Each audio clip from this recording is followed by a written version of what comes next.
was abandoned in Georgia when I was 9. So when I was 16, I always had a runaway spree or vacations.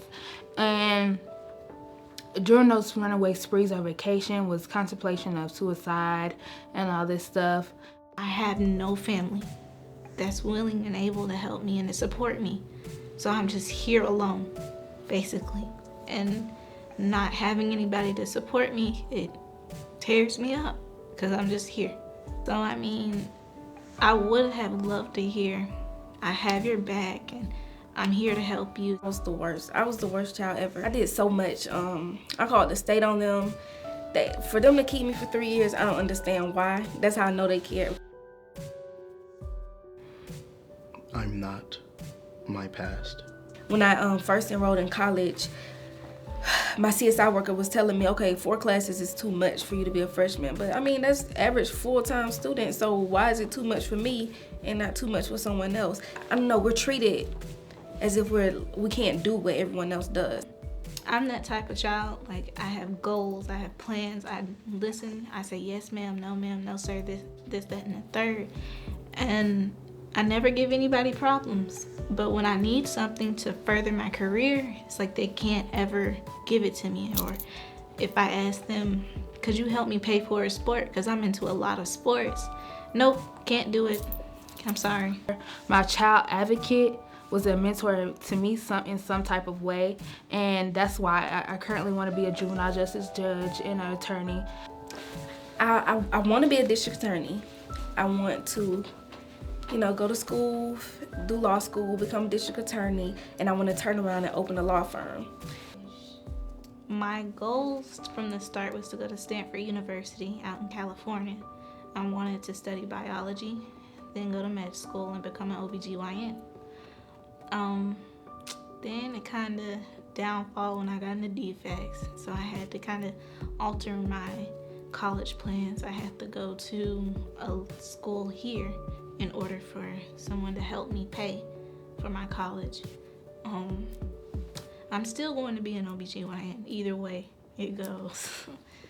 But it's just tough getting there. And Miss Barina, she was the house manager. And I hated her at first also. But she just taught me so much stuff that I never learned from being in care, or that my mom never taught me, that I should have known. As a matter of fact, just recently, I left the group home, but just recently I threw my daughter a birthday party, and I spent about $500, and she told me, I paid for a lot of kids, and she told me not to. She told me, pay for a few kids, nobody's gonna show up, because that's what people do. And I spent about $500 on the party and paid for 30 kids, and 4 kids showed up. So it's stuff she tells me a lot and I don't listen. I have received many services. One was my immigration. That was one process that helped me through. And we just got all paperwork done, and I'm excited about it. There's support. I've been looking for it from all of my caseworkers. I've been in DFCS for 4 years, and I've had a series of different caseworkers and meeting new people, and they all have the same answer. I'm gonna ask my supervisor and never get back to me.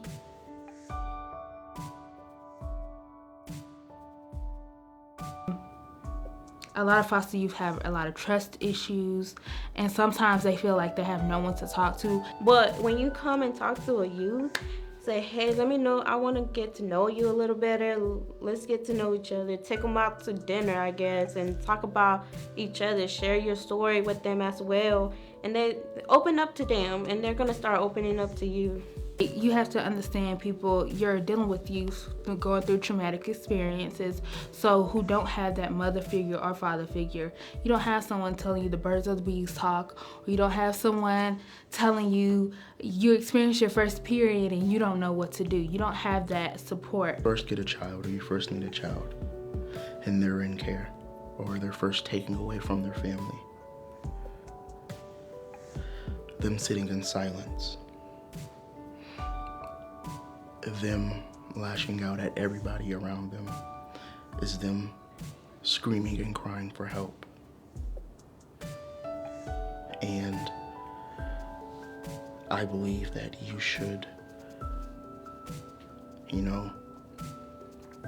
do your best to literally teach and show this child, or the child that,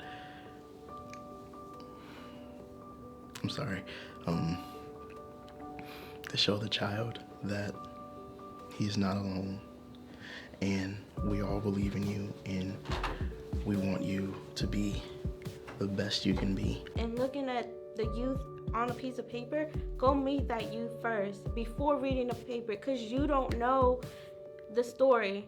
A paper may say one thing, but the youth really knows what's going on besides the paper.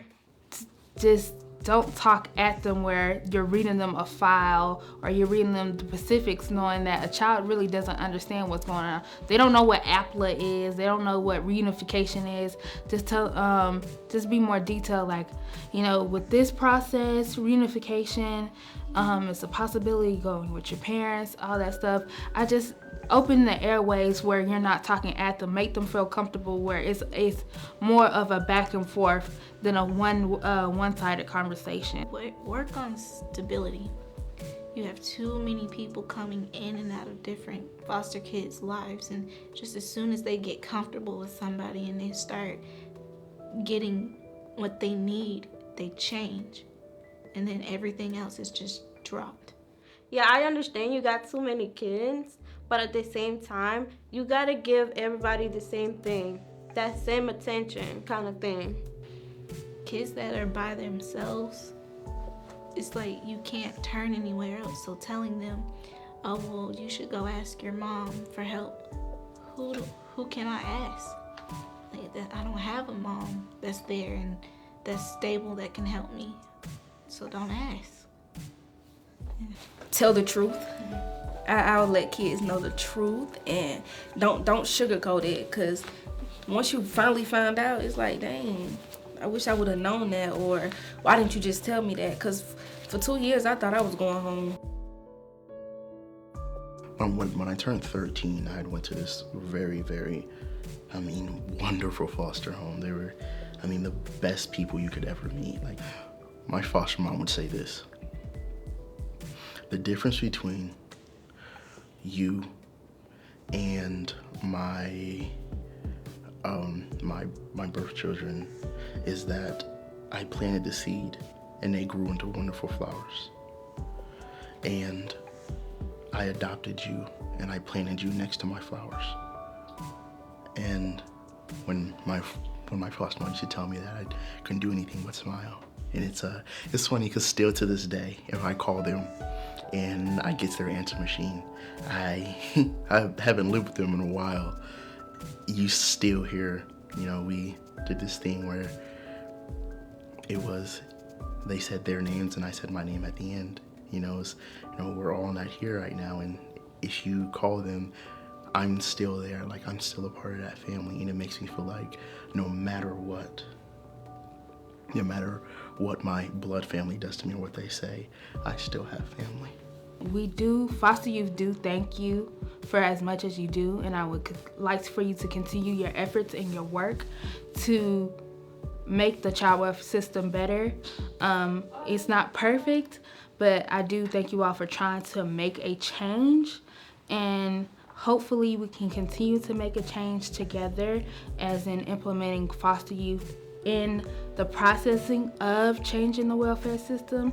And I just don't want anyone to give up or feel burnt out, that your words of wisdom are not going to waste.